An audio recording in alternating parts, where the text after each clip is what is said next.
Good afternoon, all, and happy New Year to everybody so far. That's obviously tuned into DAS TV in 2021. Can't believe it's the last day of it already, and I wish us all and our families a safe and prosperous New Year ahead for 2022. Delighted today to be joined by Ste Plunkett, who features a lot on the Redmen TV, and Jimmy, who's been on a couple of times at Chelsea. Jimmy, who's a big Chelsea fan. Steve, we'll start with you, buddy. How is things, and happy New Year to you? Happy New Year to you, mate. Thanks for inviting me on. Always good to go onto new channels and new podcasts. And anyone who hasn't subscribed to your channel already should do. Yeah, I'm good. Looking forward to hopefully 2022 being better for all of us than certain elements of 2021. It's a year I think we all want to forget. Football aside, there's been a few highlights which I'm sure we'll touch on. But I'm well, I'm good, and thankfully all my family are too, mate. So again, thanks for having me on. Very appreciative. More than welcome anytime, and thank you too, obviously, for coming on today. And obviously just reached out to you, so it was great to get you on. Jimmy, happy New Year to you as well, buddy. And obviously for all of us being challenging, I know I work with you, so we've seen the strains and stresses of every day at 21. How is things with you, buddy? Not too bad. Thanks for having me back on. Yeah, I'm doing good. Finishing the year with COVID, so it could be better. But look, I'm over the worst of it now, so. Good stuff. Well, you look fresh. If that's on you, you look fresh, and anyway, so if that means that to you, so yeah, no, look, it's been mad, and at the moment it's rampant. Same with in the UK, and I know Liverpool, the cases are very high there, like here in Dublin, everywhere. It's mad at the moment, but hopefully, pray to God that this is going to be the worst for all, you know. So lads, straight in the weekend, we see Chelsea, Liverpool at Stamford Bridge. Both teams is going to be the first game of the new year. Both really need a win. Steve, we'll start with you. What's your thoughts going into this weekend's game? Liverpool, everything I felt, I was doing a preview to Leicester on Tuesday morning, and I felt it was a very good season start to so far. We'd drawn 5 games, we'd only lost 1. Wasn't too bad. And obviously, you know, Tuesday night game couldn't have went any worse really for us. I thought we were really in the game, pretty creative on the front foot up until Salah missed a penalty. The longer the game went on, Leicester grew in confidence. They frustrated us more. We were agitated. I think we overanalyzed passes, overanalyzed everything. We were poor to everything. Apart from Matip and Tsimikas, I think everybody had a real below par game. But apart from Leicester, I don't really want to bring up too much of that because I've talked a lot about that. What's your thoughts going into this weekend's game, buddy? I will touch on the Leicester thing just to make my point about Liverpool. Yep. I think Leicester losing by 6 goals to City and going out in the cup to a different Liverpool team that started with lots of kids and then 3 substitutions turned it round. I think they're probably the 2 worst results we could have had for that Leicester side going in to face them, because whether Brendan Rodgers can get a tune out of a team or not, that's not what we're talking about today. But self-pride in footballers alone means you don't get 3 games where you perform as Leicester did. So to ship 6 to City, you know, they get 3 goals back and then they go into full Brendan Rodgers mode and they forget the basics of football, and then suddenly City score another 3 goals and it's done. They went into the game against Liverpool with so much to prove to themselves, also to the fans. They had a full house. It was a difficult game for Liverpool, and I'm hoping similarly at the weekend we get a response from Liverpool, because the first half against Leicester wasn't great in the cup. The game against Leicester in the league was poor. I think the club needs to see, and the players need to see a response to that. Neither Liverpool or Chelsea can afford not to go to that game with the ideology of winning it. Manchester City will get 6 points for the next 2 games. So Liverpool and Chelsea both have a remit at the weekend to win that match. If they draw and then they don't get a favourable result in the following up fixture after that, and I think Liverpool have got Arsenal on the horizon, City could be over the hill and gone by the end of January, and that's really not a great place for both Liverpool and Chelsea to be. So I do believe both teams go to the game at Stamford Bridge at the weekend with an eye on 3 points. In months and years gone by, you take a point and say we're still in the title race. Such is City's form at the moment. We can't afford that. Neither team can afford to settle for a point. I totally agree. We need to go out and play like us on Sunday. We need to put in 150% on that pitch on Sunday, I think, to win the game. And I think, look, Chelsea be confident. I think they're professional enough and the right attitude and disciplined enough and a world-class manager to feel like they can win it. They're at home. Liverpool will feel the same. You know, I don't think both will blink at the prospect of playing each other. But it's bad timing for both, because I have a stat up here that Chelsea, I had it there a while ago. So Chelsea have scored since the return of the international break on the 20th of November. Remember, we smashed Arsenal and Chelsea smashed Leicester. Chelsea have played 9. They've, hang on, I had it there. Yeah, so Chelsea have had a couple of points up in that. But Chelsea basically, they played 9, right? But they've scored 16 goals and conceded 10. We've scored 19 and conceded 5. So, I mean, we've scored a lot more, well, a couple more than Chelsea. We've conceded a lot, like half of what Chelsea have conceded, because before the last international break, Chelsea were very composed, resolute, they were organised, very well drilled, very, very compact. I mean, they weren't conceding many goals at all. And of late, not only of late, but since the end of November, they're on this bit of blip that seems to be consistent. And I think that night probably summed it up for them. They were 1-0 up. One of the last kicks of the game, they're at home to Brighton and they can see it. And it just summed up for me the frustrations of Chelsea and a little bit of Liverpool's frustrations as well of late, because obviously we done okay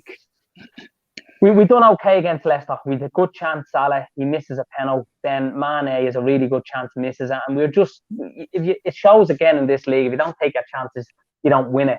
But Leicester had one shot on target, one really good chance in the game, and they scored from it. So it was very, very frustrating for Liverpool. But Jimmy, we'll touch on to Chelsea. So Chelsea, Lukaku's come out. I just seen a tweet out earlier. So he says he would have stayed at Inter Milan if they had finances dreams about playing for. He's obviously played for playing for Bayern Munich, Real Madrid, and Barcelona, but supports Chelsea all his life. In one interview, he said this. Bit strange and bizarre, the latest Lukaku comments. What do you make of it? And obviously, what do you make and what's your thoughts of this game the weekend? From a Chelsea perspective, of course. Touching on the Lukaku thing, I just think it's absolutely crazy. Never seen anything like that from a player to come out and slate his manager and slate a team. I just think it's massively disrespectful to the team. They're after bringing him in, breaking the record fee, spending 97 million on him. And he was at the start of the year, like he was seen like the return of the prodigal son who played for Chelsea back in the days when Lampard, Terry, and Drogba were there. And then all of a sudden one for the future. But now that he was expected to elevate us to that standard, he seemed like he was this world-class centre forward. He's going to come in and bring us to the level where we could compete with leagues. Now, in fairness, he has had an injury and a COVID scare in that time, so things haven't been rosy for him, but that doesn't excuse his comments, I don't think. It's very disrespectful especially to be slating Tuchel's tactics. Like, this man has just won the Champions League for Chelsea. He's in many ways elevating himself above the club, which, going ahead into Sunday, I'd be surprised to see if he was to receive a warm reception from the supporters at Stamford Bridge, to be honest. But looking on to the game, I'm not the most optimistic going into it. I don't think we're playing nowhere near good enough to beat a Liverpool team at the moment. Even a Liverpool team, though, that when you look at them against Leicester, you think that was a blip probably in Liverpool, or do you think? Well, I think Liverpool, like the other night, I watched that game. Now, one of the things that did give me a bit of optimism was just like Liverpool did look a bit sluggish and tired at the time. I don't think anyone really played well. I did in the second half, especially Adam Al-Lukman really had shown a chink in Liverpool's armour. I think he was a real potent threat on the left wing in the second half when he came on, and that's of course how they got their goal. But looking at Chelsea first and foremost, I don't think we're up to the level yet really to go out and beat this team.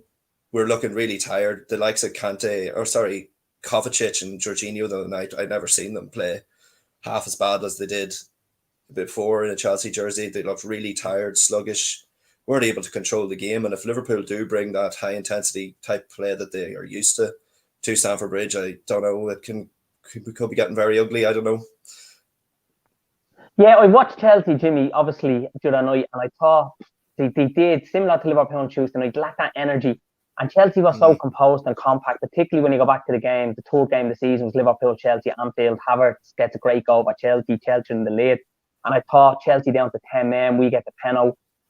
Really, it was for periods in that second half, Liverpool were very dominant, but never really you know, they were going to get, if you were going to get that, Yeah. it was one goal and that was it. Chelsea were very organised, drilled, you know, they played like European champions, but the other night they were far-fetched from how they played at Anfield. So they have been, like, there was no intensity, no energy, no urgency during the night. I didn't find, but I'm not just saying that because they drew, because in the end they could have won it. Yeah. Because I've seen the stats as well. Brighton were very dominant enough to get a bit more possession. So, and they're a good side, let's be honest. Brighton are a very good team. Yeah, well, I think one thing that's important from the other night is that the defensive crisis rolls on for Chelsea, and the injury crisis, there's no sign of it going away. James and Christensen going off in the first half was massive, like, I think. And on top of that, with the likes of Chilwell and Silva not being available, like, I think if Thiago Silva is on the field, he gets that header ahead of Danny Welbeck and clears the ball, and Chelsea win the game. But I don't know, that's hearsay. Fine margins, isn't it? No, you could be right. That's it. But look, it's Marcus Alonso is Chelsea's only recognised win-back now going into Sunday's game because James is out. So that would give, I suppose, optimism to might have to pay on the other side. Yeah. Silva was back in training today, though, which is good. It's a good sign, and there's tomorrow's recovery day in as well before Sunday. So fingers crossed that we're able to patch together some sort of back three or back five. But I do think it's going to be another one of those back to the wall jobs, exploiting, sort of like looking to break and play against Liverpool in the same way we did in the second half at Anfield earlier in the year. Yeah, it could be that. Well, I'm hoping from a Liverpool's perspective, but I hope this one we can take our chances, you know. I seen earlier on 3 COVID cases in the Liverpool team. They haven't named them. Now, I'm hearing apparently it's Alisson, it's Firmino, not 100% sure. And Thiago, again, it's very, very frustrating as a Liverpool fan. This world-class player that, you know, has evolved when he's played consistently. I think he's been unbelievable. He's been a dream. But like any player, Steve, you need to be playing consistently. You need to be playing regularly to just get up to the speed of things. He did struggle a little bit at the start when he came into Liverpool. He got COVID. He was injured after the game at Goodison in October of last year. It was a real slow start, but then he got a bit of momentum, a bit of consistency, a bit of belief. He was playing more regular. Gets injured again, and then was pivotal to the last 5 games of last season, plus clinching to a Champions League spot. This season, again, hit and miss with injuries. It's very frustrating. And I mean, if it is true that Alisson and Bobby are out with COVID, which, look, is not official, by the way, that's going to be hugely frustrating. I mean, the whole COVID in football at the moment, it's trying to major spanner into the works, and particularly when you're competing with City, because City, and I'm not just saying this because they're winning and everything's going great and they've great fluidity there, but they've had a lot of luck, haven't they? I mean, they played Brentford the other night. Brentford have 9 players missing, some of key players as well. And they haven't been hit at all by COVID, where Liverpool, Chelsea have had a lot of it of late. And obviously that's impacted on the squad and who can be available. And in some parts, it's obviously impacted on the results. So we've been unlucky again, and it's not a good position. And it nearly feels at this stage now I'm making excuses, but it's reality. What's your take on that, Steve? I think the Thiago thing is a frustration for us all. Clearly a world-class footballer, and in a double pivot, where he was allowed to be a little bit more expansive and play in front of that double pivot, it was crucial, as you say, towards the back end of last season. That's the frustration. If he wasn't such a good footballer, we wouldn't forgive him the things that we've seen in terms of his availability. And it brings back the old point, and it's been raised today, that one of the key things that Wijnaldum gave us was availability. That man played every single minute of every single game that he was asked to play in. To not replace him could prove again to be slightly foolish on Liverpool's part, makes it look like a difficult decision. You look at the rest of the squad. Curtis Jones has had an indifferent season, hasn't really featured.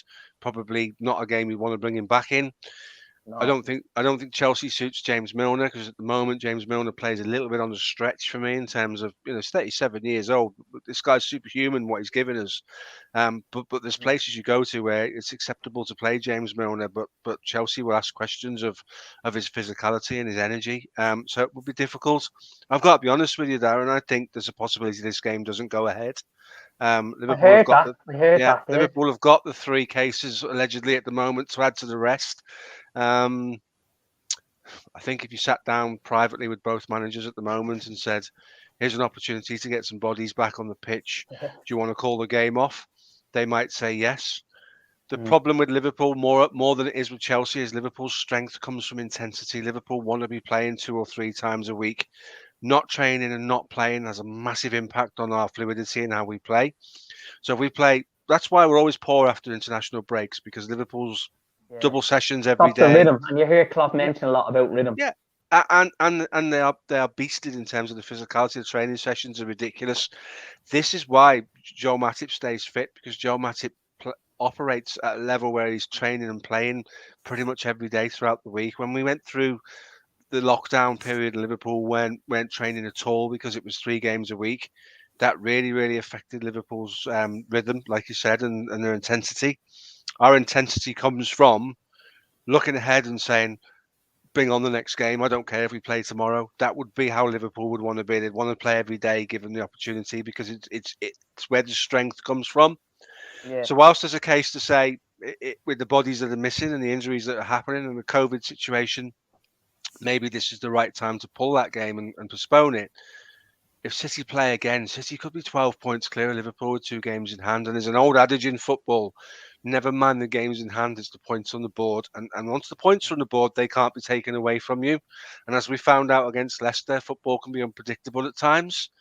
We don't want City streets ahead of us with games in hand to play in an already congested fixture, because we've got a double-headed semi-final against Arsenal to play. And the only logical choice for that, if we've got more cancellations, would be to play that over one leg. And to be brutally honest with you, I don't care if we play it at the Emirates. It really doesn't bother me. We need to be sensible about how we're approaching this. And COVID at the moment is threatening to decide this league. No disrespect to Manchester City, but COVID cases at the moment are threatening to decide many different factors within the league. City have had 2 or 3 players with COVID. And it's been documented they've got the smallest first team squad of the 3 in the top 3 positions in the league at the moment. Inevitably, if this carries on, the same is going to happen to them as well. So it's difficult to say, but I genuinely can see this game not going ahead, which would be disappointing, because it's a game in the football calendar you all look forward to. I'm already scheduled to go into Redmen and do the post-match analysis, which I'm really looking forward to. So from a selfish point of view, I want to do that and I want to watch the football match. But from a medical point of view, you can see where this is going. Yeah, I totally agree, Steve. And I have heard something there just recently on Twitter that there is possibility this game might go ahead. So we don't know yet, but you hear this, and then sometimes when it's more likely looking to be off, it can go ahead. Like, I mean, I find it very bizarre, and I find this whole COVID, there's still such a grey area in it, even 2 years into it, and particularly when it comes to football, how some games get called off, some don't. Then you hear games are not going to be cancelled. You have to go ahead. You might have failed some of your under 23s, and like Leicester recently, then the game got postponed. So it's a bit of, what are they doing? Do they know what they're doing? Now I know that's the way the world is at the moment. There's a lot of uncertainty, but maybe I was very surprised, and Jimmy would have known this because I said to Jimmy a while ago, we had a conversation about it. I was very surprised that time over Christmas that the games were given the green light. Now I get it financially, and it's the biggest calendar of the year in the Boxing Day fixture. But I was very surprised to see it going ahead. And I said back then I would have rather than the game against Leeds go ahead and the game against Leicester be postponed. Yeah. 2 reasons: because Leeds were there for taking. We were going to hammer them when we played them because they were getting spanked all everywhere. The last kind of good performance they put in, and were probably a little bit unlucky, was when they went to Chelsea and Jorginho scored the late penalty, won the last kick of the game. But they were getting hammered. City were beating them. Everyone was just seemed to be beating them, and they couldn't score. They had a lot of injuries, so it was a good time to play them. And I think the longer, as you mentioned, Steve, we go through without playing a game, and it's not an excuse, it's facts, because we've seen it over the years. We can struggle then with that intensity to kind of, we're too refreshing and we're too focused that we're nearly, it's like going back starting all over again, and that's where their weakness is, unfortunately. Big shout out there to Marshall Ayu, big up the panel. Cheers, Marshall, for tuning in. Jimmy, I'm gonna get into we've talked about the COVID, the thoughts of the game and that. What would be your realistic and what would be a good new year for Chelsea going into 2022? And do you think Chelsea will win Sunday, I suppose? So there's a couple of questions there, but we'll start with do you think Chelsea will win the weekend, and what would your prediction be in score-wise in this game? I don't know. It's a tough game, definitely. Going on our recent, if it happens, of course, yeah. Going on our recent form, look, we've struggled to score. We struggled to keep clean sheets. I don't know. It's tough to see us taking all 3 points from the game. I am expecting a reaction from Liverpool. They're better than what they've shown against Leicester the other night. Yeah. And I'm struggling to see who's just going to line up for Chelsea on Sunday. Like I said, Silva's back in training. That's a good boost for us. But at the same time, Marcus Alonso up against Trent Alexander-Arnold and Mo Salah on the right wing, just as it's fraught with danger for a Chelsea point of view. Score predictions. The best we can hope for is maybe a 1-1 draw, something similar to what happened in the start of the year. But other than that, though, if Liverpool bring their A game, bring that intensity that these guys have been talking about, it's Chelsea could get overrun. It could get a bit messy. I think Lukaku will start the weekend with everything going on. I know Tuchel earlier, he gave a very diplomatic interview, but he did say, he emphasised the 2 or 3 times in that interview that it wasn't acceptable. And I kind of looked at that and says, I wouldn't be surprised if he left him out, because he can be a ruthless enough coach, Tuchel, similar to Klopp. Like, he can have a good way with the media and that. But they're no mugs, you know. He's a top class manager. He's proven that. And he might want to put a statement out there, because I do think sometimes when this sort of stuff goes on, as much as you love the player and you want to give them the chance, what do you do in that situation? What's going to be the best thing, you know? I think, just going off the back of his press conference earlier today, he's really trying to downplay the interview itself. He's sort of saying, look, these things get taken out of context. And you can see that, like, it can be. It was done with Sky in Italy, so obviously he's going to be lamenting the time he spent there with Inter. And in fairness to him, that was the best 2 years of his career. He won Serie A. He was scoring goals left, right, and centre. And to come to Chelsea and things not right kick off for him so smoothly, it is frustrating for him. But I do think he will play. I think he's been one of our better performers in the last 2 games. He's been one of the more positive. And Mason Mount. I think Mount's played over skin of late. Yeah. Well, Mason Mount gives you 8, 9 out of 10 every game. But Lukaku, 2 goals in 2 games. Like, he really changed the game for us against Villa. We looked down and out in that until he came on at the half. And even the other night against Brighton, while he was very isolated, he still did his best to hold up the ball and got the goal, the all-important goal. Well, could have been the all-important goal, but he was our only real threat on the night. Yeah, and the last time you were on this, we were previewing Liverpool and Chelsea back in August, and you said 1-1, and it happened. I think I said 2-1 to Liverpool, just, I think, solely on with a good start, and it was the return of Anfield, the return of fans. And look, it was a game in the end, it could have been 2-1, you know, but Chelsea, I thought, very, very well drilled and organised, and one of the favourites after that game. And it was a better result for Chelsea, because they went away to one of their rivals, only the 3rd game of the season. They managed to get a point with 10 men for all the second half. So it was, you know, it was good. And they did keep out a fairly, you would say, creative front three of Liverpool, who scored a couple of goals before that. I know one of the games was away at Norwich. We'd done really well in. We'd won the first game then the season as well, convincingly. So, Steve, we're going into this. Would you take a draw the weekend? And I mean, it's the last game before the AFCON for Keita, Mane, Salah. I want, if these 3 lads start, I think 2 will definitely start out of 3. Possibly Keita will now with Thiago out, so all 3 could start. I want to see these lads run themselves to the ground, and I don't care whether they go away to AFCON and, you know, that they're fatigued, they're tired because they've given it all in this game. I think they always won. I think Salah wasn't great that night, but you can expect him. Look, he scored 15 penalties out of 15. He's always going to miss a penalty. We're always going to go through a Premier League game without scoring. And I think we nearly went through 30 Premier League games consistently, and we scored in each one, which was phenomenal, by the way. Them records are always going to stop, particularly in an elite league, in the Premier League it is. Do you think the lads, I suppose, will start? And do you think Liverpool can win this game? Or are you kind of similar to Jimmy that it might be a draw? A draw's no good, as I said at the top of the show. A draw doesn't really benefit either team, especially if City get maximum points from their next game. We could be into double figures in terms of trying to overturn that. And City will drop points, but the problem then becomes, as many as points as City drop, you've got to know that Liverpool and Chelsea don't drop any points at the same time. So we've all got difficult games coming up. City could get a draw somewhere. Liverpool, Chelsea go to play the next day or hours later, and they go and mirror that result. So are City capable of giving up 10 points in terms of draws and the odd defeat between now and the end of the season? Of course they are. Are Liverpool and Chelsea both in the prime positions to exploit that? No, probably not right now, with the bodies that are available and COVID being what it is. So it's a must-win game. It's almost like a 6-pointer if you can have such a thing when you're in 2nd and 3rd place. A draw is useless to both teams. Now, the Lukaku thing is the timing of it is absolutely dreadful, absolutely appalling timing of it. It's how PR can go terribly wrong. Yeah. If I'm Tuchel, I'm pulling Lukaku in an office and I'm saying to him, "You've upset your fan base. There is no better game than Liverpool Football Club on Sunday at home at Stamford Bridge for you to go and atone for what is at best poor judgment. It's an error of judgment in terms of doing that.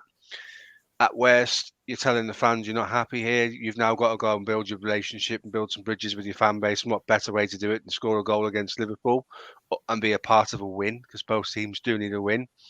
It really depends on the bodies that are not available, because if you take Alisson, Fabinho, Thiago and Firmino out of Liverpool's side, you've just stripped it of its spine, basically, with the exception of Van Dijk and let's say Matip. As good a deputy as Kelleher is, he doesn't exude the same confidence to the back four that Alisson does. It's a tough ask to go to Stamford Bridge with those bodies that you've mentioned, those names that you've mentioned missing, and go there with a genuine expectation to win the game. So as I said before, it could be that COVID will decide lots of things this season. It could well decide where this game ends up in terms of the points because of the personnel who'll be available. Liverpool have to win the game if they've got any aspirations to cling on to Manchester City's shirt tails and keep themselves involved in a title race. It's 3 points as a must, absolute must, because Man City will give you points back, but you've got to be able to capitalise every time they do. The more games we lose, the more points we drift away from Manchester City, the harder it becomes. I know that's pretty obvious. It's a very easy statement to make, but fundamentally, Klopp has to set his team up to go to win on Sunday at Stamford Bridge, and notorious place to go and a difficult place to go. And what Chelsea will do if they've got bodies missing, they'll still find the three centre halves. As for Laqueta, Marcos Alonso, it'll be Chalobah, it'll be Silva, it'll be Rudiger. There's 17 other teams in the Premier League that would bite your arm off to put that back five out every week. So let's not get caught up in the fact that that's suddenly a weak Chelsea team, because it really isn't. That's a strong back five. My hope would be that, and Jimmy mentioned it before, that Salah can get at Alonso, and in getting at Alonso, he can get at Rudiger as well, because I think Rudiger's a bit rash and sometimes could be the maker of his own downfall. He likes to dive in. He shouldn't have been on the pitch after the challenge the other night. That was an appalling challenge where he came over the top of the ball. I heard of it though, yeah. Lying down in the air with 2 feet out when he wins the ball. It's not as bad as Harry Kane's challenge, but it's along the lines of he's not in control and it's reckless. So it warrants a conversation and it gives the referee a decision to make. And he got away with one, but for me, he's rash. He's over emotional. Salah can give him and Alonso a tough time and be ably assisted by a Jota or a Naby Keita in that area, because I would target that side of Chelsea's defence 100%. Then Rudiger could get himself and his team in a spot of bother. But guys, this is a really, really difficult game. This is harder than going to the Etihad, and I'll tell you why.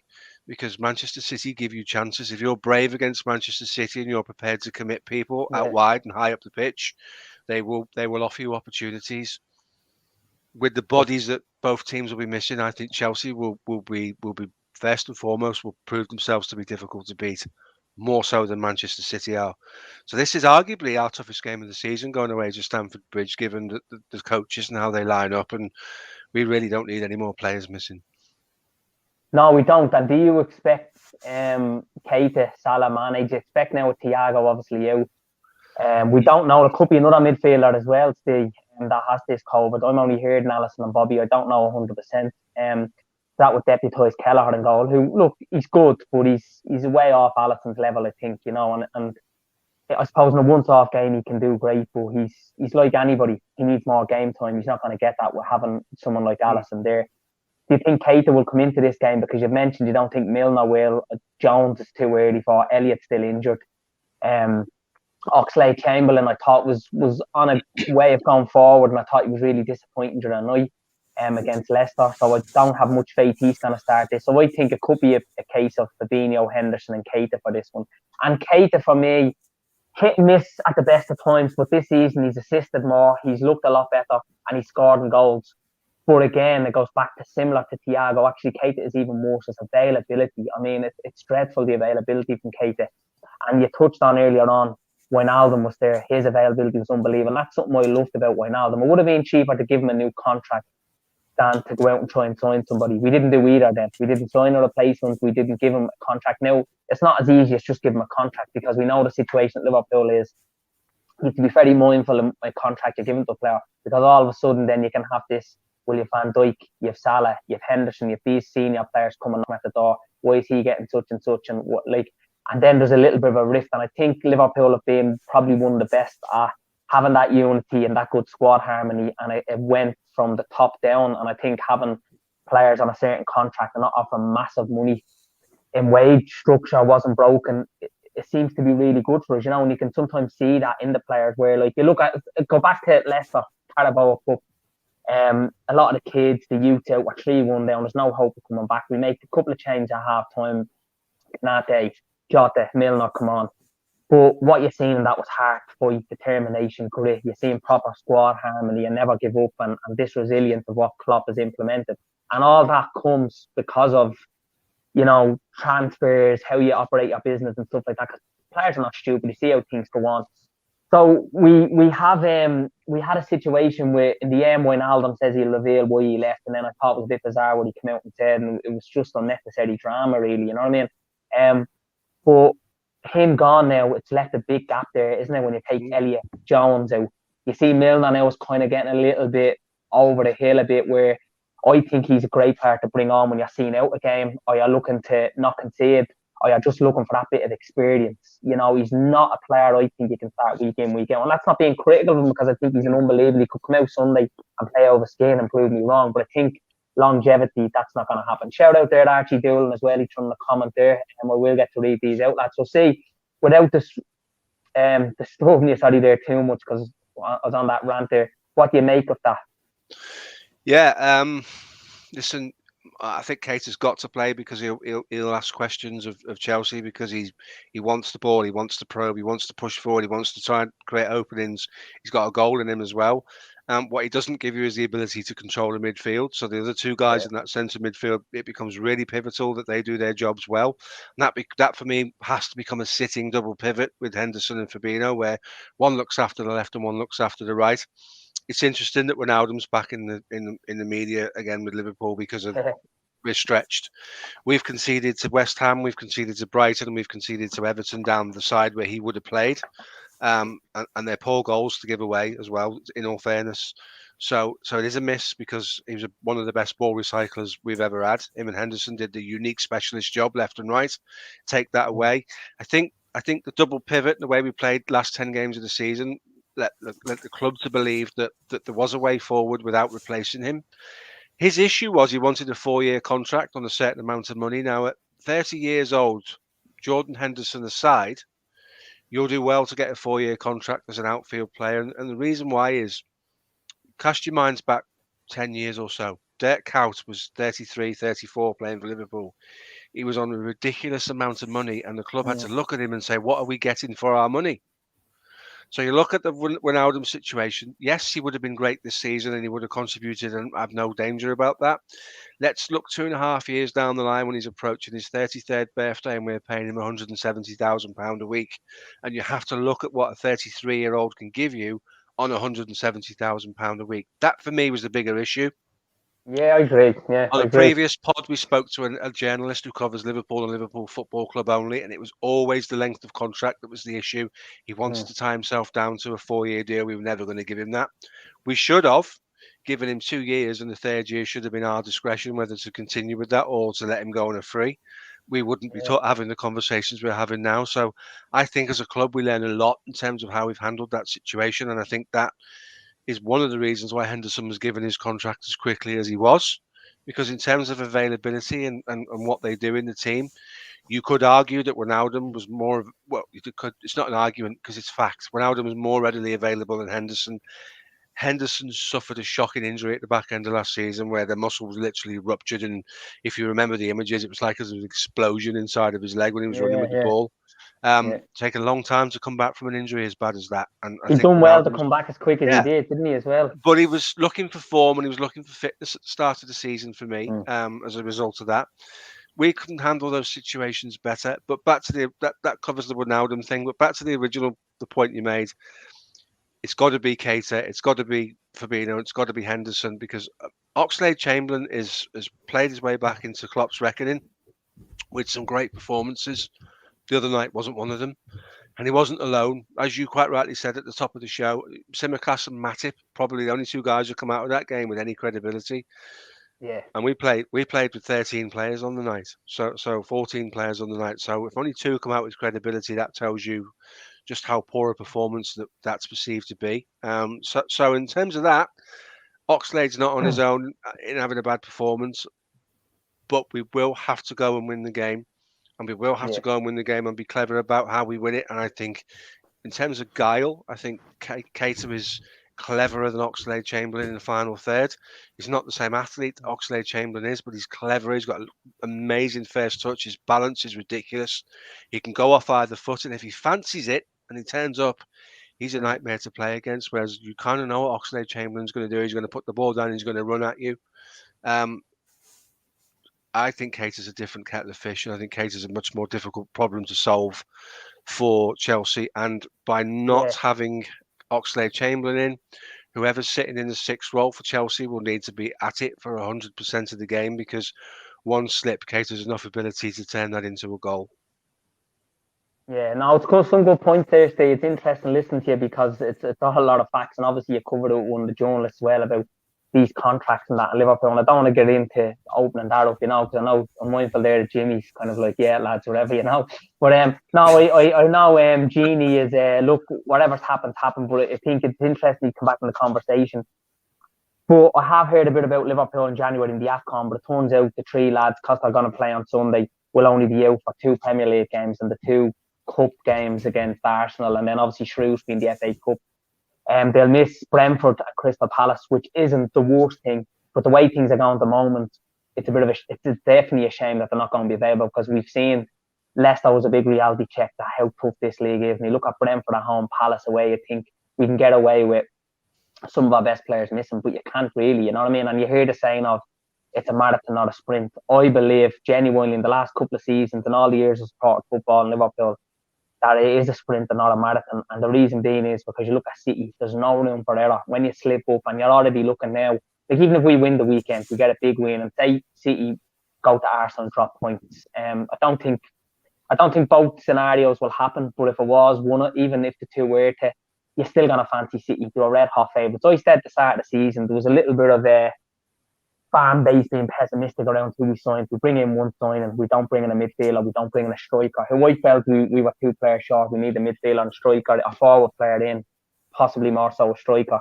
I had said my prediction at the start of the season was, if we challenge for the league title this season, if we go further than we did last season, the Champions League, past the quarter-final stage, and what they're thereabouts at the end of the season, I'm talking about, say we lost the league by 5, 6, 7 points, nothing too much, and we were on the tails of whoever won it right till the end, and we won something, I would have been really happy about this season. That was my prediction at the start, and that doesn't change now. I know that's not what we want to hear. We want to hear we win the title of the Champions League, but you have to be very realistic. I mean, you got to be honest. If City carry on with the form they're in, and they go between now and the end of the season and win another 15 games between now and the end of the season, it would absolutely be no disgrace to finish second to a side that puts in a season like that, and you shouldn't have aspirations to say you have a divine right to challenge that, because you don't, as the Premier League found out when we did that and we won by 18 points. Yeah, it's a difficult one. What are our expectations? What were my start the season expectations? Much the same as you. I said on many a podcast, if anybody finishes above Manchester City, they will be champions, because they've just got a ridiculous strength in depth. The way they play is different to Chelsea, different to Liverpool, because they almost play with 3 number 10s. They ask you questions all the game. Interesting point I made recently is, when Liverpool are on top of their game, Liverpool will beat everybody, because they bully people into playing how they want to play. And many clubs have come out and said that. Their captains have come out in press conferences. Kasper Schmeichel, probably the one that I remember the most, where he said, you can't do anything other than play the way they want you to play, because they don't allow you to be anything else, and it's really hard.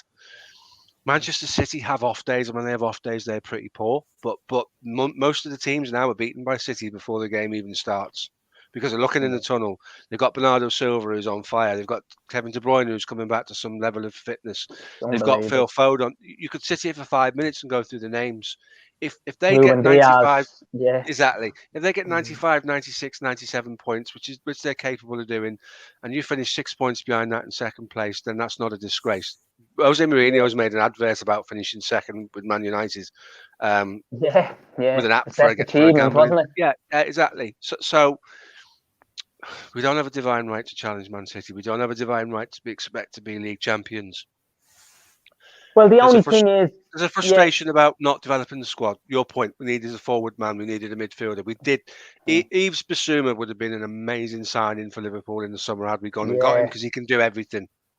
And the only question I say there is, why has no one went in from yet? I don't know whether I heard Liverpool might have agreed something, but I don't know. But I think Bissouma would be great. Yeah, he's a real proper replacement for Gini, and has that Premier League experience. But while we're sitting here as Liverpool and Chelsea fans, I suppose the one thing Liverpool and Chelsea do have that City don't is obviously that European Cup, and that's something that they need, and they're going to challenge most for. And that's why when the Champions League starts back, I know Chelsea or City will prioritise that as much as possible.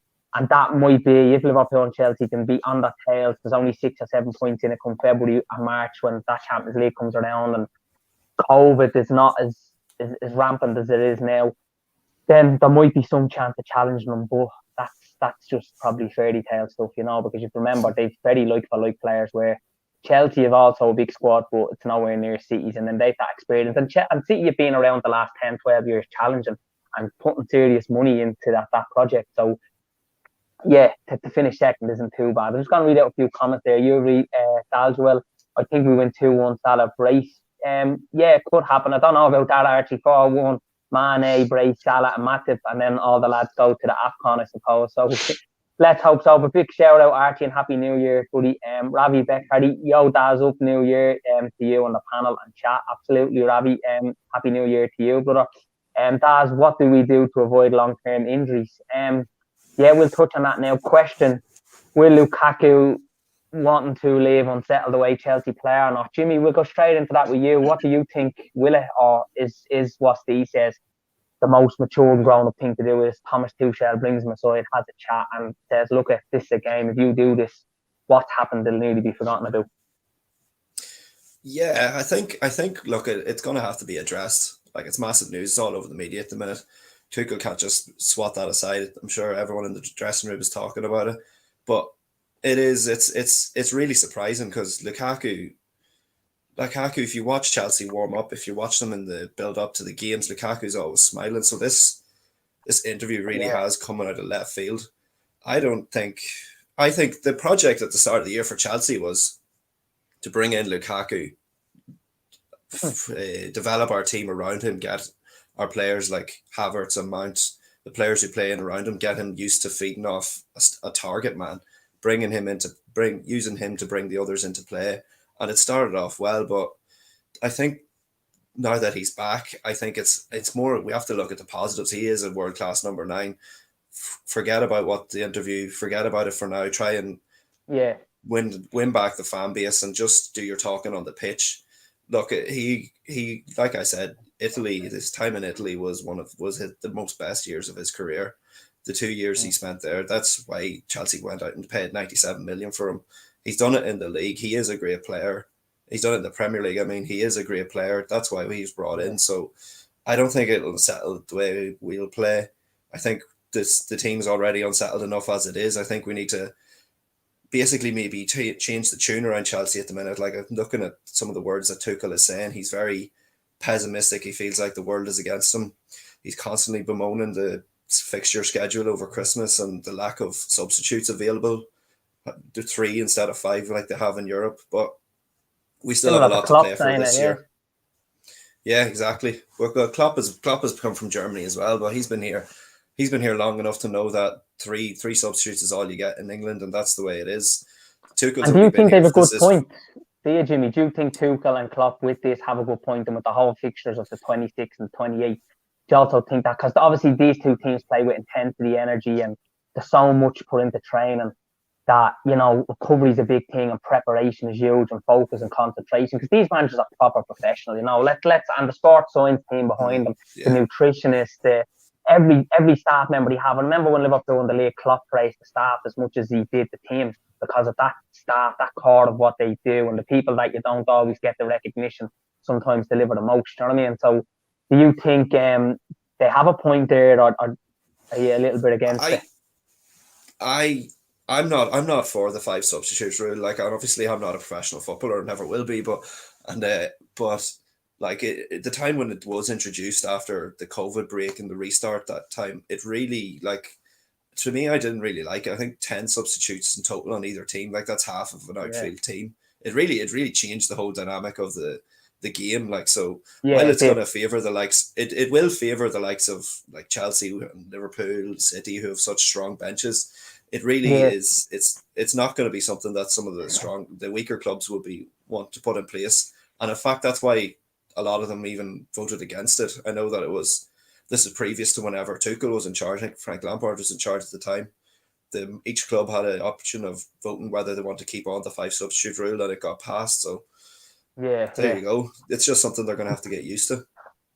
Yeah, it is. And what about the 26th and 28th type of fixture? Do you think that's also something that needs to be looked at? Should there be more like gap between games, especially when it's halfway through? You're getting to the 19th, 20th, 21st game of the season, and you know then you've COVID on top of it and all. Do you think that's a genuine thing, or is it just the managers? The fact that the players are not delivering for them, and the teams are a little bit below par at the moment, that it's just that frustrated at everything, and they're saying what, like, because I mean, sometimes they're coming out on these instant match things, and there's a high in emotions, and then they probably look back and think, oh, maybe I shouldn't have said this or that, you know. But do you think that's genuine, or would you argue against that? I'm all for a 2-day gap between each games, as long as that can be put in place, you know, which doesn't always happen over the Christmas. Like, sometimes you may play on 26th and then you're back out on the 28th. I think that's far too tight of a turnaround, and I can understand the managers and players alike bemoaning the lack of time to prep for games in between. But that's just English football. Like, I know, for instance, they have winter breaks in other countries in Europe and that, but this is the English Premier League. It is what it is. Like, it's the toughest league to win for a reason. This fixture schedule at winter is part of it, and it has been for as long as I've been watching it. So it's not something new that we've heard. Like, Pep Guardiola used to often criticize the winter schedule when he first joined England, but look at him now. He's now on course to win how many Premier Leagues in the amount of times that he's won that he's been here. So it's not something like, I can bet you that Thomas Tuchel wouldn't be complaining about it if Chelsea were winning those games. You know what I mean? So it's all perspective at the end of it. Yeah, it is. Yeah, and sometimes integrity when it suits people, you know. And look, every club manager, you see when the COVID post happened on Project Restart with West Ham, or they were kicking off loads of teams, like, you know, where integrity suited them when I wanted it, and there was a lot of hypocrisy in it. But it is what it is. Steve, what do you think of the thing? Klopp was similar to Tuchel with the 2-day gap and this 5 substitutions. Have you want really to say on that, or do you agree with me? It's interesting because I'm a bit of devil's advocate to the points that have been made. Firstly, I don't think many clubs right now can afford to have 10 subs on. There's not that availability to put 10 subs out at the moment with a view to using 5 of them. Reece James has torn his hamstring and is going to be out for a prolonged period of time. And that's through fatigue. That's through playing too many games in too short a space of time. So yes, we played on the 26th and the 28th for as long as all 3 of us can remember football. Yeah. But in the last 2 years, we've introduced a variable called COVID. And what COVID does is it reduces your capacity, your respiratory thing, and oxygen in your blood and all that's affected. So recovery times are different. So alongside COVID, we need to have a contingency to look after players' well-being. You know, at the end of the day, let's say is Christensen injured as well, because he was nursing a muscle injury throughout most of that game as well. So they've lost 2 of their back 4, 2 pivotal players in their back 4 due to muscle fatigue, due to overexertion, too much work. So there is an argument to say, let's protect the players. And the argument leans more towards not playing on the 26th and the 28th than it does having 5 substitutes available every game.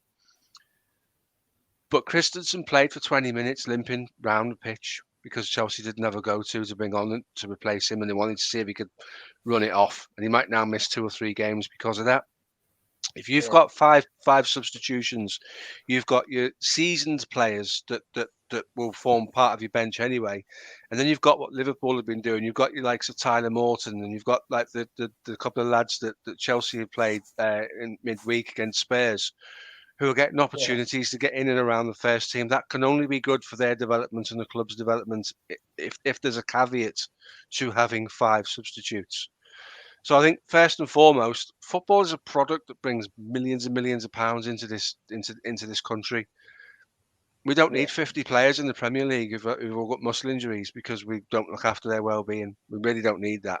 Reece James is an amazing footballer to watch, and I'm not part of that Trent Alexander and versus Reece argument that you see every day on Twitter. Let's enjoy both of them because they're both special footballers. But Reece is out for weeks now. Could be out for months with a torn hamstring, and his rehabilitation is key. So I think we have a duty to look after these players, and if that means that you have to have 4 under 23s on your bench because you've got 5 substitutions, then so be it. That's great for their development. So there's always a second side to everything. But more importantly, we should not be playing with COVID around. We should not be playing on the 26th and then the 28th of the month. I totally agree with Jimmy in that regard. Yeah, no, I do too. My missus obviously is not into football, but she made a point there in the summer when the England games are on, the Euros. The lads, they don't get much football. I know they're well paid, but it's just constant football. And I know Jamie Carragher came out on Sky a while ago and says it's all well and good rescheduling these games, but when do you play them? And when you play them, like, what impact will that have then? So there's just way, and that's what, touching on Ravi Beekhardy's there comment about, Daz, what do you think to avoid long-term injuries? There has to be, like, there's too much football being played. And as we said, it's very commercialised, it's a big business, it's a brand, but it's too much. And the players have come out before, particularly in COVID, saying do I like do I being tested here? Do I like being like hamsters? They're just being tested. Do I push to the limits too much? You get the Euros. You know what I mean? Now you're gonna have to walk up halfway through next season. Now I know this is a different conversation and this is a lot different to what we're talking about because there's a bigger issue. You could have a debate for a couple of hours on this alone. You probably still wouldn't come to any conclusion other than there's too much football. But there is way too much football. And the fact that Wenger touched on years ago, so many managers, Ferguson down the years, Mourinho, that there should be a winter break, and particularly halfway through a season. Now, I know we also said it suits Liverpool when they're playing football consistently, they live on intensity. But for football in general and to protect players and players' well-being mentally, physically and through fatigue, you do need to have a break. And it's crazy, I think, the amount of games that's being played. And it's all, suiting us as fans because we get to watch it. It's great over Christmas, so much football. It suits BT, Sky, Premier Sport, all these different sports channels. It suits because we all get different rights to different games. Amazon now is a new one. Yeah, with Ali McCoy. I love his commentary on it, but it's he's great to see on it. But Jeff Bezos, and it's more money. And when we go back to the people were being laid off jobs, there was no finances because of COVID, and then they decided to introduce this stupid thing of pay-per-view, and it was like Sheffield United against West Ham was 0-0 and they pay an extra 15, and that soon got squashed. But it just shows that maybe the power of fans is better than the people in power, and we know all this, but maybe this is a whole different conversation, topic and debate for again. But I don't like the way football's going in that regard, because we do love it, and it's not for the industry. Football's for me and you, and it's not for the hierarchy people that make the big money over, because at the end of the day, it's the professional, they get paid. It's absorbs the amount of money, just to sort of add 2 pence to Ravi's question, how do we avoid longer term injuries? We rotate and we rest, and we're not doing either of those things. Well, not as well. No, and do you think that that's not happening because of there's such a drop off at Liverpool because we don't have many like for like players?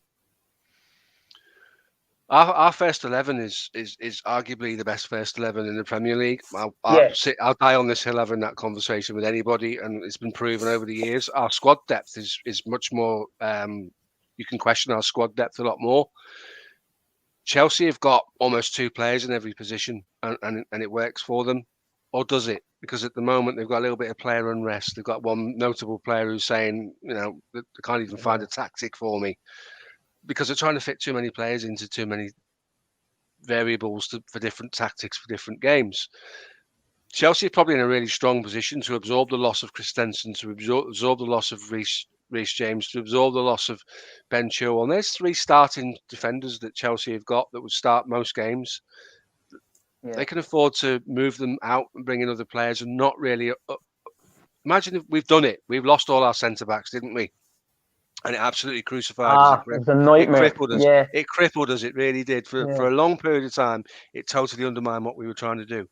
Football's become a squad game where you have to have 2 or 3 players in each position. Liverpool don't subscribe to that. They bring in the young lads, and Klopp uses his managerial skills to get an extra 10% out of them. And sometimes it's good enough.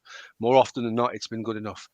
It's really difficult. These guys have got to rest and recuperate properly, and they've also got to be rotated properly. And at the moment, you show me a club other than Manchester City and Chelsea that can afford this kind of rotation. The opportunity isn't there, and it's damaging the product. Yeah, no, I agree. I think United have decent enough strength and depth as well, though, but probably more so in attacking positions. But you're spot on what you're saying. Liverpool don't subscribe to that, unfortunately. But we've seen the situation last season. Nat Phillips, Reece Williams, centre midfielders playing centre backs, and that left the midfield so open, and there was just too much of a blade there in the back, and it was a nightmare to bring in Kabak. Davies never really played, and I thought Kabak done okay, and was probably disappointingly, let go then. But then when you look at the strength and depth we have now at centre back, when everybody's fairly fit, it is quite good. So lads, right, what's your score prediction for the weekend, Steve? What are you going to go for? I know this is a difficult one because you don't even know if it's going to go ahead. We know Minamino's out, we know Thiago's out, and then there's talk of possibly Alisson or Firmino. So that really leaves you down to the bare bones in terms of the experienced players. So heart says Liverpool get 3 points. I don't care what the score is. That's what my heart says. My head says this game's not going ahead. Okay. Well, I agree with you. Yeah, I'm going to agree with you on that. That's what I think. And the only reason why I think, and I'm not being too against Jimmy here as being a Chelsea fan, I want to be more realistic. I just think, but with the AFCON coming up, the players are going to want to give everything, and we normally give a response after a setback to that day. The only positive I take from the game on Tuesday night was we played poor and got beat. Because I would hate to see us playing well and lose. So when you play bad and you lose, you accept that more. We take our medicine. It was just disappointing because they were there for the taking. It was really, really disappointing. I mean, if we go to Chelsea without Alisson, without Fabinho, without Thiago, without Firmino, patch the team together and get 3 points, then you give Klopp the keys and you give him the freedom of the city, because that's a ridiculous achievement to go to Chelsea and do that. I would be really, really worried if the game goes ahead without those bodies being available to us. Chelsea are too good to take a 50% strength side to Stamford Bridge and expect to win the game. And as we've all clearly agreed throughout this conversation, we've all got one eye on what Manchester City are doing, and they could be out of sight if one of these teams doesn't win this game and go on and run themselves. And my worry would be the names that you mentioned about the people that we're hearing have got COVID and are missing. They're massive to Liverpool Football Club. They're ridiculous bodies to be missing. They're not fringe players. Fabinho is very quickly become the one player in midfield we cannot afford to be without. He's pivotal to what we do. For me, he's the best number 6 in the world, but I would say that because I'm a Liverpool fan. But when he's not there, the difference it makes when he's not there is massive. We can't afford to be going to Stamford Bridge with half a squad. We really can't afford to do that. Equally, Chelsea won't want any more injuries in their camp, inviting a Liverpool team there, and they don't know what Liverpool team's coming. Yeah, and this whole COVID thing seems to be not just changing by the day, by the hour. So it could get worse, and it could also get worse for Chelsea. So it's hard now. This is Friday. It's on Sunday. It's just under 48 hours to kick off. It's very hard to give it a good, realistic prediction. So I just think Liverpool edge it based on what I said. But I'm not surprised if we draw or lose the game either. And I hate to say that because I never want to see us doing that. But we'll wait and see what happens. Jimmy, your top moment as a Chelsea fan, your 2 top moments so far from this year in 2021. Look, it was highs and lows, but sometimes the highs are nothing without the lows. There's a Lampard in, and I think Tuchel came in. Did he come in January? He was in charge all of this year. Was he in 21? Yeah, he came in February, I think it was. First game against Wolves. It was February. look, the best moment of 2021 for Chelsea is obviously winning the Champions League. May 29th, 1-0 against City in the Stadio Dragao.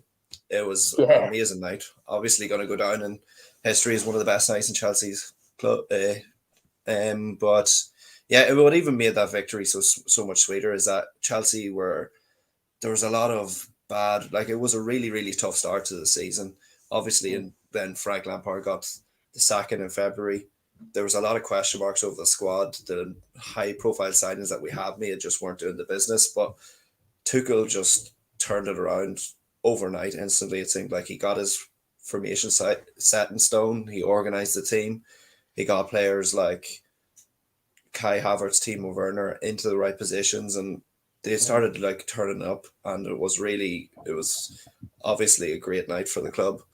My second favorite moment was it's a little bit different. It's actually the first day of this year, and it came in that 3-0 win against Palace. Trevor Chalobah scored an amazing goal, one of them old type of goals that you see from long range from around 40 yards out.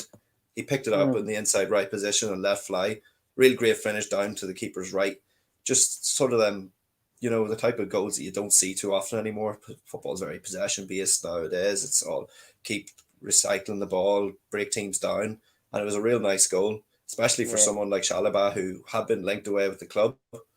And it was what I think made that moment so much more special as well, is that it was the first day that all the fans returned to Stamford Bridge. So it was a real sort of like breakthrough moment in that football back. The supporters are back, and we've been treated to a great goal like that and a great win, 3-0.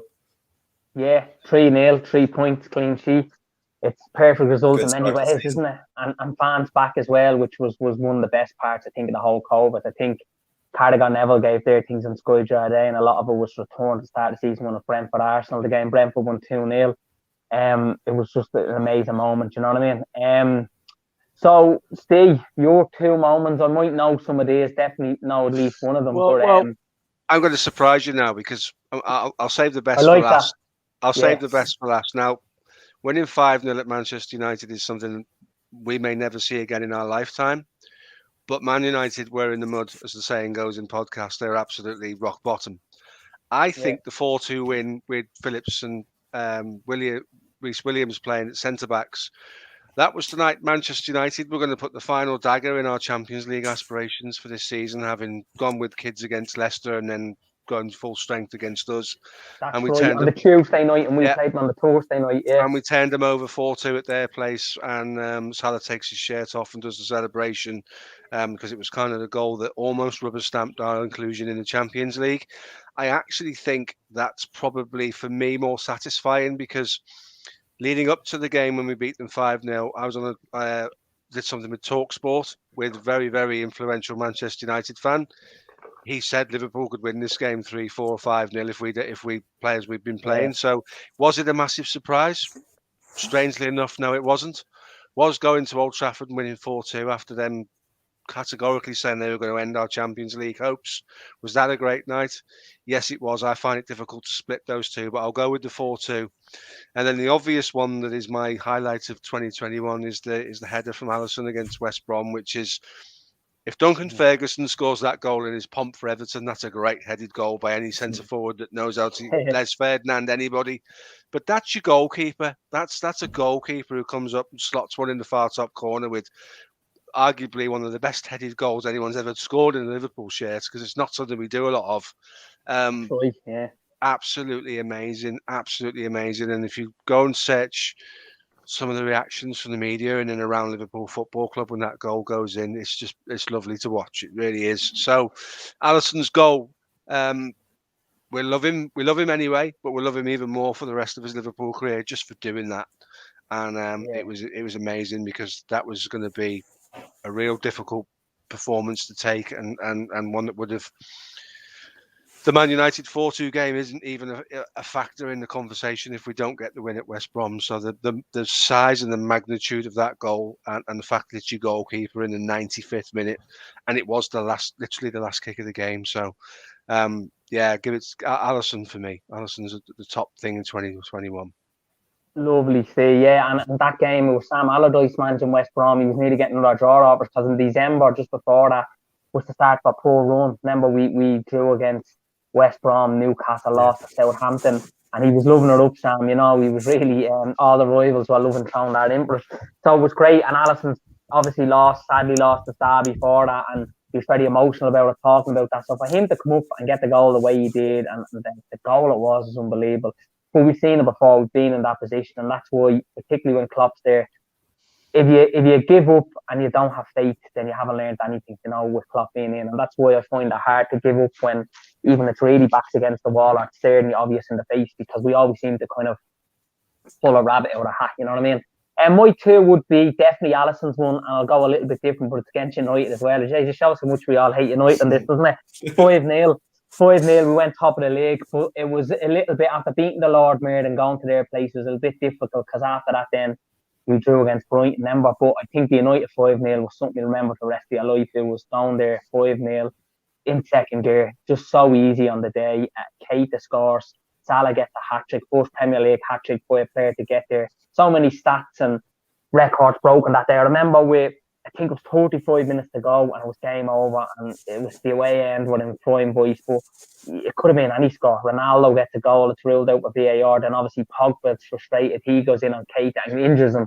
But it was nothing new to see Naby getting injured, unfortunately, you know. But it was just all round an unbelievable day that day, and one there, it was talked about for weeks, months later, you know, even still now, it was just great and a very iconic moment, and one that, you know, it was great to go to Old Trafford and beat United, because we haven't had too many big wins in the Premier League era there, and like to win 5-0 against them, it couldn't have been sweet. And as I said, it could have been more, only for we didn't want to do anything too drastic and have any injuries to be just to get count 6 or 7-0. But if you had to win that day in goal difference, we could have had a lot more, you know.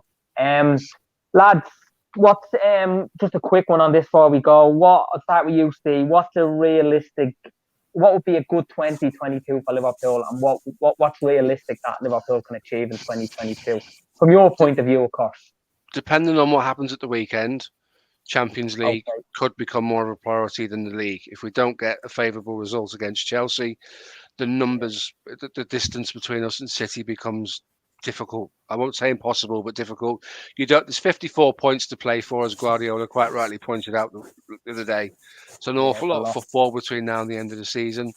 Listen, I've always been in love with the Champions League. You know, Chelsea have got a couple under their wing now, under their belt. Champions League football, European Cup, whatever you want to call it, for Liverpool has always been part of the fabric of our football club. God forbid City ever win one, boys, because if they do, they'll go to a level they've never seen before, because it will grip their football club, and they will go from where they are now to stratospheric levels, because it just changes everything for you when you're a European champion. It really does.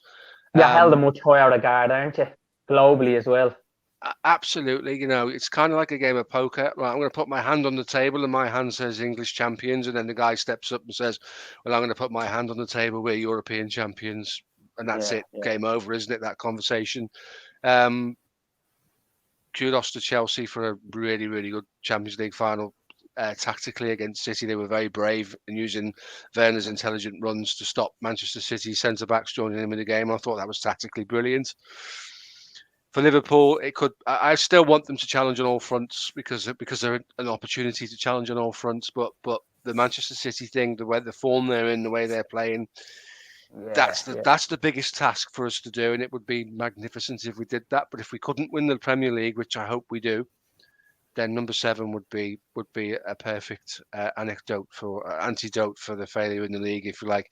And I don't think you can call it failure, because I think Manchester City are a special team, and they're doing ridiculous things at the moment.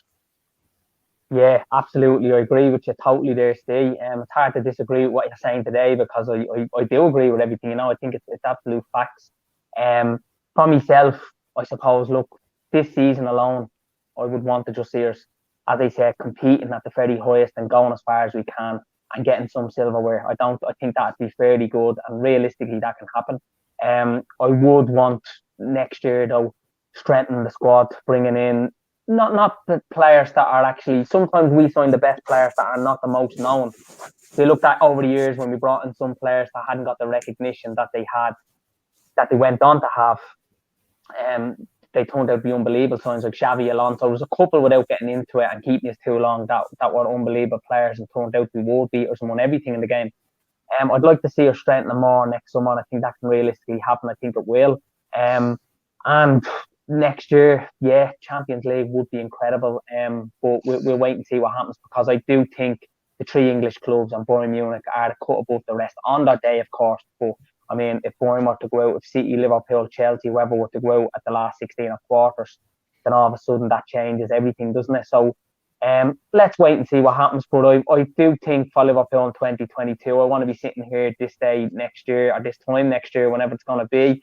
And yeah, I'm happy enough how things are going in terms of the squad and in what we've achieved. But look, you know yourself, lads, it's easier said than done to be saying this sort of stuff. That there's, in being put into practice is so much harder. Jimmy, what is yours 2022? What's realistic for you, and what would you like to see happening? You're sitting here this time next year. What do you want to be looking back to think Chelsea have done? Well, starting off in the immediate future, to win another European Cup. Sorry, Jimmy, to win another European Cup for Chelsea back to back is going to be really, really hard. It's just so hard for any team to do back to back. You know, I know Liverpool done it in the 80s and started, but Real Madrid done 70s. It. Sorry, Real Madrid done it a long time ago. But it's realistically, it's and they done it only a few years ago. It is this day and age. It is. Look, Tuchel's been in 2 finals in a row, but I'm under no illusions of the big job he has to get this team playing like they were at the start of the year. January's a tough start to the year for us. We're playing Liverpool, Spurs, City in the league, and then the 2 games against Spurs in the Cup. So starting off small, we just need to start getting playing well, get our players back together, playing with harmony, playing with a rhythm, getting Lukaku playing to the level that we know he can. Yeah. And hopefully see out the season strong, maybe get into a cup final, maybe win that. We might meet Liverpool in the Carabao Cup final now, so that could be a good day for both out. teams, you know, they're always good occasions too. They're good games to be involved in, and they're good fun to watch. So that would be a nice feeling if we could win the Carabao or FA Cup, definitely. And then in terms of the league, second or third is about the best we can hope for. I don't think either of us really are gonna, like, without a miracle or without some sort of COVID scare within the City camp, I don't know if they're really gonna be put off the rhythm too much to the extent that they're gonna drop off and not win the league. They're looking too strong at the minute. And then maybe next year, the summer, we have a lot of issues to sort out within the camp with the defenders at the minute. Like you were talking about Wijnaldum earlier, Tony Rudiger is in the same situation like Wijnaldum was last year. He's at that age where he's only got one big contract left. He's holding out. His market has never been so high. He's had a great year last year. He was one of the instrumental figures in winning the Champions League. So he's holding out for that big contract. And Chelsea don't give big contracts to players over 30. Frank Lampard was cut loose back in the day. So along with Rudiger, you have Silva, Christensen, Azpilicueta. There's rumours that Azpilicueta is going to Barca in January. So these things have to be ironed out first of all. Ben Chilwell, he's going to miss the rest of the season. But look, hopefully, with all going well, Jules Koundé is a player who I really like. Seen him play a lot in the for France, and he could be a great addition just on the right side of that back three. He looks like a real top defender. So then going into that year, look at we've shown at the start of the year that we're good enough to compete for the league. We had a catastrophic couple of weeks there in terms of injury, COVID. This time next year, maybe COVID's not as much of an issue as it is, and we can be, hopefully not for us all, but hopefully coming in this time next year, we can be at the top competing because we are good enough. We have the players, we have the backing of the board, and we're in charge, I think. Yeah. No, look, and it's all realistic, and it's great to kind of sit here and talk about the goals because we can come on. Because the last time we had you on, Jimmy, it was before the international break in the start of November, and back then your prediction was we done a review to see if Chelsea would win it. Yeah, and look, you were in a great position because at one point you were 4 points clear, and it was all house in the prairie. It was going really well. So, look, it's good to kind of Things change like that. Because things change quick in football. Sometimes for the worse, sometimes for the better. Yeah. Anything else, Steve? Anything else you want to talk about, or any other? No, just to say thanks for coming on, and anyone that watches this sort of retrospectively picks it up on YouTube and has a look, don't forget to hit that subscribe button, because podcasting is becoming a community for us all, and we all need to support each other and give this guy his channel a follow, give these two guys a follow on Twitter if they're on Twitter. Difficult times. 2021 has taught us lots of things, and I've made lots of friends through podcasting, and hopefully 2 more today. So it'd be nice to meet both of you two guys. Always a pleasure to go to new podcasts, but these guys can't do this without your support. So if you do watch this because you found it on YouTube, click the subscribe button, please. It's you can clearly see it's a channel worthy of that. Yeah, absolutely, Steve. I really appreciate that. Thank you. And it's always good to appreciate. Look, I just come on this and give kind of honest enough views, and we'll know sometimes of what I'm talking about, and don't always get it wrong or right though, but that's I suppose the beauty of it all. Like, there's all, even the experts don't on Sky or ESPN or BT, but we talk more sense than they do, mate. We talk more sense than they do. They're not controversial enough either. I don't like that. We had a great pundit here on RTEC over the years, and they were very controversial. I actually liked them. And Souness was on a few, and Hammond and Roy Keane, and it was great. It's where Jimmy had know about it. John Giles, Liam Brady, Dunphy. I thought they were very controversial. It was great. Now sometimes we're a bit mad on it, but you need it. You need it. It was gold. It was TV gold. But really appreciate that, Steve. We'll definitely get you on again, and we'll meet up in the new year and we get over to a game and that. Hopefully when this COVID passes by. I feel like I'm saying this every few months, but we can just hold that'd be good, mate. That'd be good. Meet at the ground. That would be good. We should look to do that with more guys who do this, because at the end of the day, let's be honest, in some regards, it's kept us going, hasn't it? When it's been pretty bleak. So yeah, it is. YouTube's been a big thing to all this, and a lot of people have said that to me. So it's great, nothing but good feedback. Jimmy, anything else to bring up? No. Happy New Year to everyone. Stay safe. Yeah, you too, bro. Yeah, so both you stay safe. Thanks for coming on, and we'll definitely get you on again soon. Enjoy the game the weekend. Enjoy New Year's. You probably won't be doing much further with restrictions and everything else. I know I won't be, unfortunately, but have a good one. Thanks for today, and make sure everybody that is in the comments to follow the lads on Twitter. Are you just on Twitter, Steve, is it? Yeah, at Ste Plunkett. I've been on many pods where Ravi's been in the comments, so it's always nice to get his feedback. Yeah, Ravi's a regular on guy. this. Yeah, Ravi's a good guy, so nice to get some comments from Ravi. Seems to go. He must watch every pod that ever goes out. That guy is pod mad. So fair play to him. For everyone that's watched and all the people that follow you, Happy New Year, and hope 2022 is a lot better than 21. Hopefully, absolutely, Steve, and that's the plan for us all. And the most important thing is to stay safe. And remember, this is just a hobby; it's a sport. Even though sometimes we take it more than that, we have to look at the reality and the bigger picture at times. We do love it all. It's great controversy on it. But thanks, lads, again. We're gonna end it at that. I'll be back on after the game on Sunday, given kind of how the game went. I was thinking of doing something about when the start 11 came out.